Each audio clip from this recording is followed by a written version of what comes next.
Hi everyone, welcome to the channel After All That Years. Looking back now, I should have trusted my instincts from the beginning. You develop a sixth sense about these things when you've been married as long as I was. 32 years we'd been together, and suddenly Margaret was behaving like a stranger in our own home.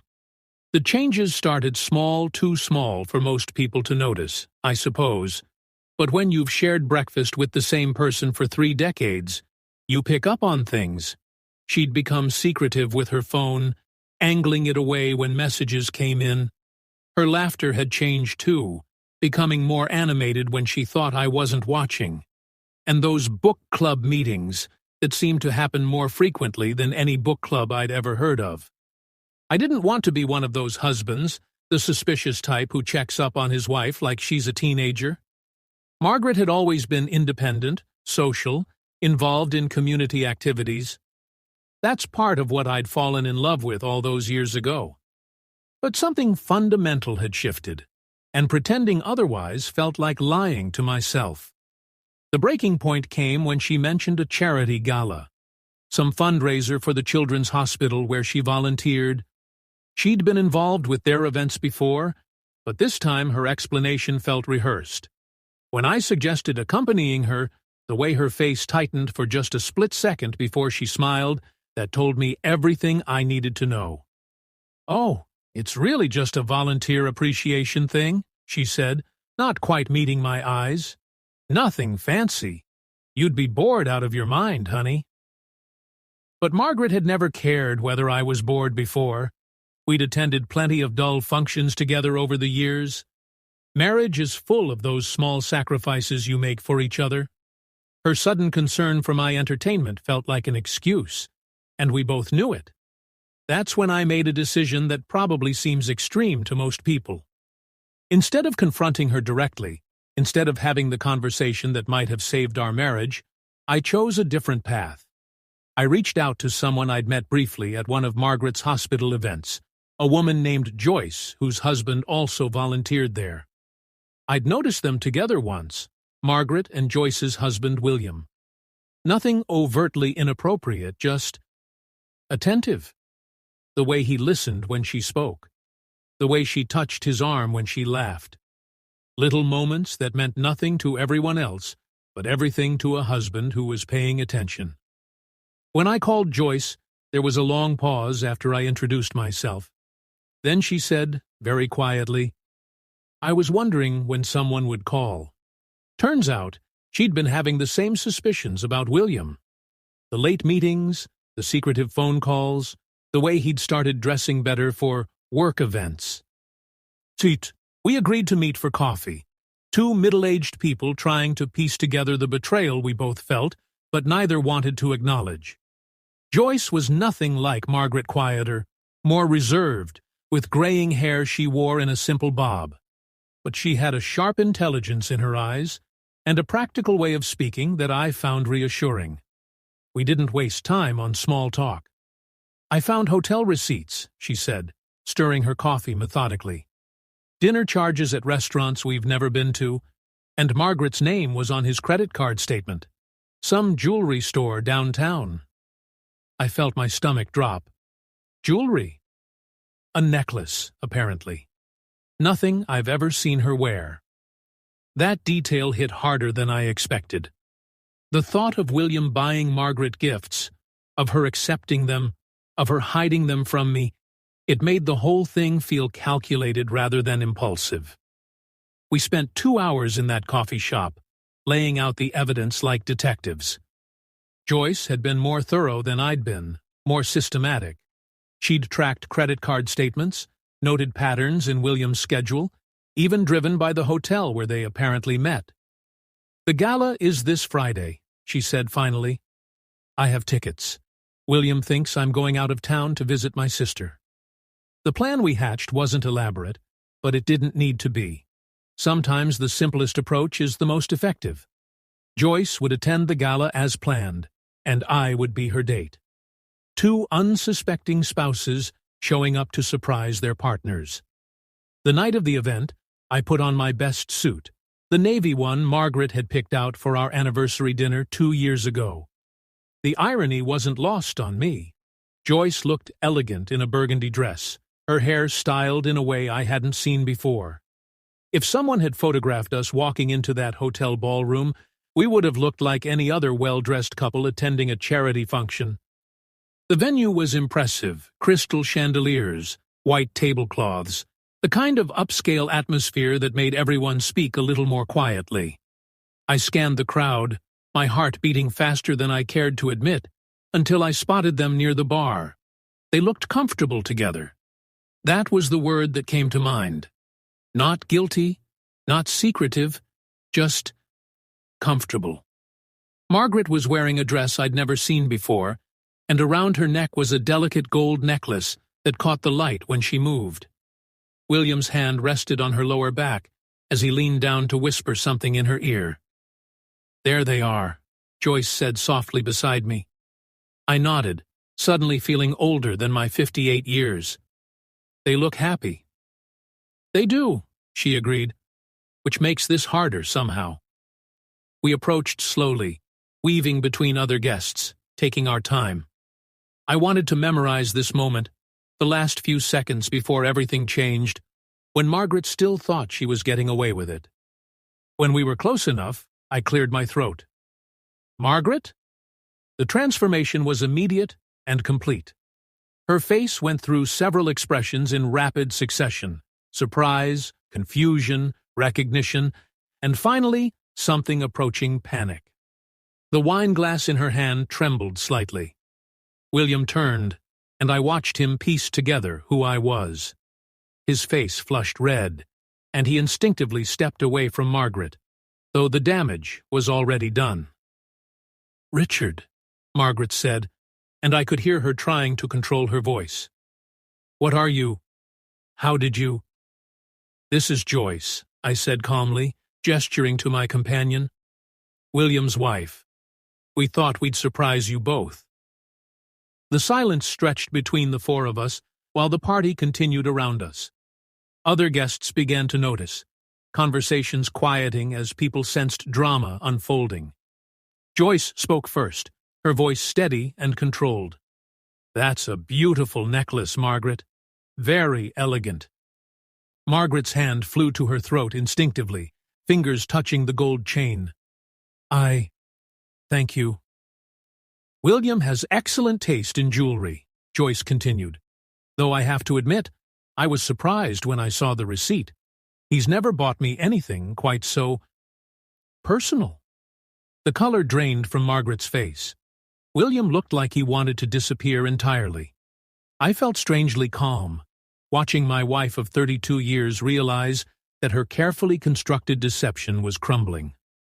"I have to say, the charity work has certainly become more rewarding lately," I said. "All those extra meetings, the dedication to the cause. Very admirable." Margaret's eyes darted between Joyce and me, and I could almost see her mind racing, trying to find an explanation that would somehow make this all go away. But there wasn't one, and we all knew it. "Perhaps we should discuss this somewhere more private," William said, finally finding his voice. Joyce laughed, a sound without humor. "Oh, I think we're past worrying about privacy, don't you? After all, you two haven't seemed particularly concerned about discretion." People were definitely staring now. I caught sight of Dr. Henderson from the hospital board, his eyebrows raised in recognition. Margaret's friend Susan from down the street was openly watching from across the room. "Margaret," I said quietly, "is there anything you'd like to say?" For a moment, I thought she might try to deny it, might attempt some elaborate explanation. But she looked at me with those blue eyes I'd fallen in love with decades ago, and I saw resignation there. "I'm sorry," she whispered. It wasn't enough. Not nearly enough. But it was honest, and after months of lies, honesty felt like something. William cleared his throat. "We should leave." "Yes," Joyce agreed. "You should. Both of you." Margaret looked at me one more time, her eyes pleading for something I couldn't give her. Understanding, maybe? Forgiveness? a way back to how things were before. "Richard, please." "Go, Margaret," I said softly. "Just go." They left together, walking quickly through the crowd of onlookers. I watched them until they disappeared through the ballroom doors, and then I turned to Joyce. "Well," she said, straightening her shoulders, "that went about as expected." "Did it?" I asked, because I'm not sure I knew what to expect. She studied my face. "How do you feel?" It was a good question. I felt hollow, but not heartbroken.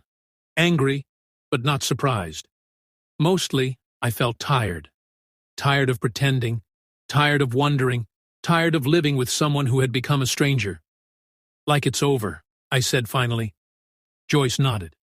"It is, for both of us." We stayed for another hour, making polite conversation with people who clearly wanted to ask questions they were too well-mannered to voice. By the time we left, I felt like I'd lived through something that would divide my life into before and after. Joyce drove me home. We'd come in her car, and we sat in my driveway for a few minutes before I got out. "What happens now?" I asked. "Now we figure out what the rest of our lives look like," she said. "Without them." Margaret's car wasn't in the driveway when I went inside. The house felt different, though nothing had physically changed. I sat in my chair in the living room, the same chair I'd sat in thousands of evenings before, and tried to process what had just happened. Around midnight, I heard her key in the door. She came into the living room slowly, still wearing the dress and the necklace. Her makeup was smudged, and she looked exhausted. "Richard, I need to explain." "No," I said. "You don't." She sat on the edge of the couch, hands folded in her lap. "You don't understand. It wasn't supposed to happen this way." "What way was it supposed to happen, Margaret? How long?" She was quiet for so long, I thought she might not answer. 8 months, she said finally. 8 months. 240 days of lies. Of her kissing me goodbye in the morning and coming home to me at night while carrying on with another man. "Are you in love with him?" Another long pause. "I don't know." At least she was being honest now. It was something. "I never meant to hurt you," she said, "but you did it anyway." Tears started rolling down her cheeks. I felt invisible, Richard, like we were just going through the motions. When William paid attention to me, when he made me feel attractive, special, I convinced myself it didn't mean anything, that it was just, I don't know, a phase. I looked at this woman I'd shared a life with, the mother of our children, my partner through 32 years of ups and downs.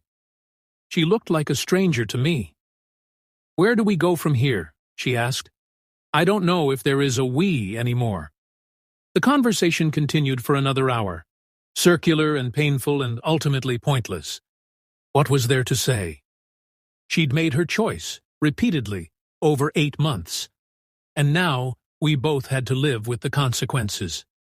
She slept in the guest room that night. The next morning, she was gone when I woke up, and her suitcase was gone from the closet. 3 days later, Joyce called. "William moved out," she said without preamble. "Took his clothes and his golf clubs and left. I don't think he's coming back." "I'm sorry," I said, though I wasn't sure if I meant it. "Are you?" "Because I'm not." I'm relieved. I understood what she meant. The uncertainty was over. The pretending was finished. Whatever came next, at least it would be real. "Margaret's staying at her sister's place," I told her. "We haven't talked since Friday night." "Do you want to talk to her?" It was a fair question. Part of me missed the familiar rhythms of our life together. The morning coffee routine, the way she hummed while she cooked dinner, the comfortable silence during evening news. But that life had been built on a lie, at least for the past 8 months. I don't know what I'd say to her. Maybe that's your answer. Joyce and I began meeting regularly, first for coffee, then for dinner. Not as dates, neither of us was ready for that. But, as two people who understood what the other was going through, we talked about practical things, lawyers, property division, how to tell adult children that their parents were getting divorced after 3 decades of marriage. But we also talked about the bigger questions.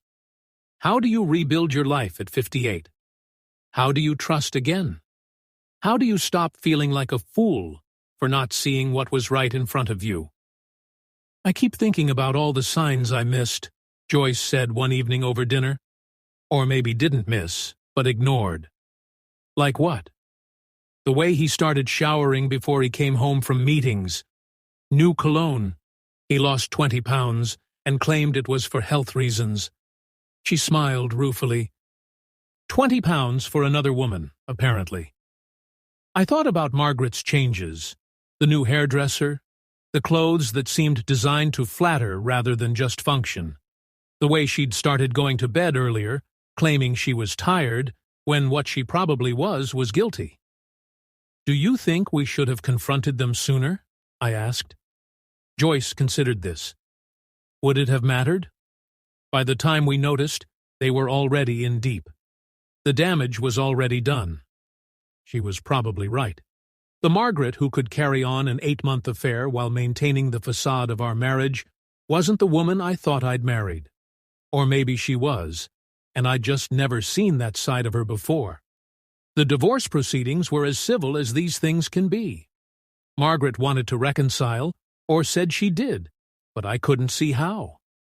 Trust, once broken so completely, doesn't just heal because both parties want it to. And honestly, I wasn't sure I wanted it to heal. Our children took it hard. Karen, our daughter, was furious with her mother. Our son Paul tried to play mediator, suggesting counseling, trial separations, anything that might preserve the family structure he'd grown up with. But some things can't be fixed, no matter how much everyone involved wants them to be. The property division was straightforward enough. We'd been careful with money over the years, had saved for retirement, owned our house outright. Margaret got half of everything, which seemed fair despite the circumstances. I wasn't interested in punishing her financially. I just wanted to be done. 6 months after the divorce was finalized, Joyce and I took a trip together. Nothing romantic, separate hotel rooms, separate flights home. But we visited the Grand Canyon, something neither of us had ever done despite living our entire adult lives within driving distance. Standing at the edge of that vast space, I realized something had shifted inside me. The anger was gone. The sense of betrayal had faded to a dull ache. What remained was possibility. I feel like I can breathe again, Joyce said, standing beside me at the guardrail. I knew exactly what she meant. For the first time in years, maybe decades, I wasn't pretending to be happy. I wasn't trying to maintain the appearance of a successful marriage while ignoring the growing distance between Margaret and me. I was just myself. Do you miss it? She asked. Being married? I miss what I thought we had, I said. But I don't miss wondering what was real and what was performance. We spent 3 days in Arizona, hiking easy trails, eating at roadside diners, talking about books and politics and our grandchildren. Normal conversations between two people who enjoyed each other's company. It felt revolutionary after months of lawyers and division of assets and explaining to friends why a 32-year marriage had suddenly ended. When we returned home, something had changed between us. Not love, exactly, but a recognition that we'd helped each other through something difficult. We'd been honest with each other when honesty felt dangerous with everyone else. Margaret called me a few weeks after the Arizona trip. I heard you went away with Joyce Henderson, she said without preamble. News travels fast in a small town. Are you seeing her? It was an odd question, coming from a woman who'd cheated on me for 8 months. But I could hear something in her voice that might have been regret. We're friends, I said. Good friends. I lost you, didn't I? Really lost you. There was pain in her voice, genuine pain, For a moment, I felt sorry for her. She'd traded a stable, comfortable marriage for excitement that hadn't lasted. William had moved to another state after their affair ended. She was alone now, in a way she'd never been before. "Yes," I said gently. "You lost me." She started crying then, quietly. "I know I don't have the right to ask, but do you think? Is there any chance?" "No, Margaret, there isn't." It was the truth, and I think she knew it. Whatever we'd had was gone, destroyed not by the affair itself, but by the months of deception that had preceded its discovery. I couldn't unknow what I now knew about her capacity for sustained dishonesty. We talked for a few more minutes, exchanging pleasantries about the children, her new job, my retirement plans. When we hung up, I felt sad, but also relieved. That chapter of my life was truly closed now. Joyce and I continued our friendship, which gradually became something more. Not the passionate romance of young people, but the careful, considered affection of two people who'd learned the cost of taking love for granted. We dated for 2 years before I asked her to marry me, and even then, it was more of a conversation than a proposal. "We're both too old for fairy tale endings," she said, but she was smiling when she said it. "Maybe. But we're not too old for second chances." We had a small ceremony at the courthouse, followed by dinner with our children and a few close friends. Margaret sent a card, whether out of genuine goodwill or social obligation, I couldn't say. But the gesture meant something, a recognition that life moves forward even after betrayal. The second marriage is different from the first in ways I couldn't have anticipated. There's less assumption, more gratitude. We don't take each other for granted because we both know how quickly trust can be broken and how hard it is to rebuild. Joyce and I talk about everything, our fears, our disappointments, our hopes for whatever time we have left. We've both learned that secrets corrode relationships from the inside, even small ones, especially small ones. Sometimes I wonder what would have happened if I'd confronted Margaret directly instead of orchestrating that scene at the charity gala. Would we have found a way to work through it? Would couples counseling have saved our marriage? But I don't think so. The problem wasn't just the affair itself, but the person Margaret had become, or perhaps had always been. Someone capable of sustaining a double life for months, looking me in the eye every morning and evening while secretly planning her betrayal. I don't regret how things ended. The public nature of the confrontation, the humiliation Margaret felt, the way it forced both of us to acknowledge what we'd been avoiding, all of that was necessary. Some truths can only be revealed in bright light, with witnesses, in a way that makes denial impossible.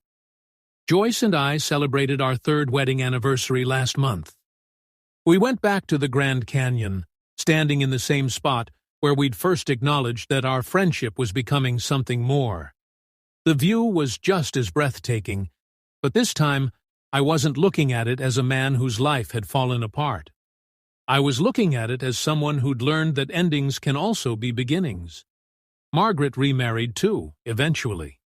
A widower from her church, a quiet man who seems to make her happy. Our children are relieved that both their parents have found companionship. At Paul's wedding last year, Margaret and I danced together once, for old time's sake. It was pleasant, but felt like dancing with a stranger who happened to know all the same steps. I don't think about the affair much anymore, or about the 8 months when my marriage was a lie, and I didn't know it. What I think about instead is the moment when I decided to stop living with uncertainty, to find out the truth, even though it was going to hurt. That decision to call Joyce, to plan our confrontation, to refuse to pretend anymore, was the first step toward the life I have now. A life built on honesty and mutual respect, and the hard-earned knowledge that love without truth isn't love at all. Sometimes people ask if I forgive Margaret. It's a fair question, though I'm not sure forgiveness is exactly the right word. I don't carry anger toward her anymore. I understand that she was looking for something she felt was missing from our marriage, and I understand that the path she chose seemed easier than having an honest conversation about what wasn't working between us. But understanding isn't the same as condoning. She made choices, dozens of them, over 8 months, that prioritized her immediate gratification over our shared life. Those choices had consequences, and some consequences can't be undone no matter how much remorse follows. What I've learned is that betrayal tells you more about the betrayer than it does about yourself. Margaret's affair wasn't caused by my failures as a husband, though I certainly had them. It was caused by her willingness to lie, to compartmentalize, to live with deception rather than deal with the harder work of honest communication. The marriage Joyce and I have built is different. Not perfect. No marriage is, but transparent in ways my first marriage never was. We argue sometimes, but we don't hide from each other. We discuss our disappointments and our fears and our ongoing attraction to other people. Because pretending those feelings don't exist only gives them power. Yesterday, Joyce found a letter from William in her mailbox. Not a romantic overture, he remarried too, but an apology, finally, for the pain he'd caused her. She read it aloud to me over breakfast, analyzing his words the way you might examine an artifact from an ancient civilization. "Too little, too late," she said, folding the letter carefully. "But still, something." I thought about that phrase, too little, too late, and realized it summed up a lot of what I'd learned about relationships. The grand gestures, the tearful confessions, the promises to change, they're meaningful only if they come when they can still make a difference. After the trust is gone, they're just words. But this story isn't really about Margaret's betrayal, or William's weakness, or even about the affair that upended 2 marriages. It's about the moment when you decide to stop accepting less than you deserve, even when the alternative is uncertain and frightening. At 58, I thought my life was settled, my story essentially written. The affair forced me to confront the possibility that everything I thought I knew was wrong.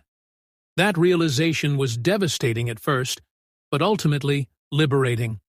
I'm 64 now, married to a woman who values honesty as much as I do, grateful for every day I don't have to pretend or wonder or live with secrets.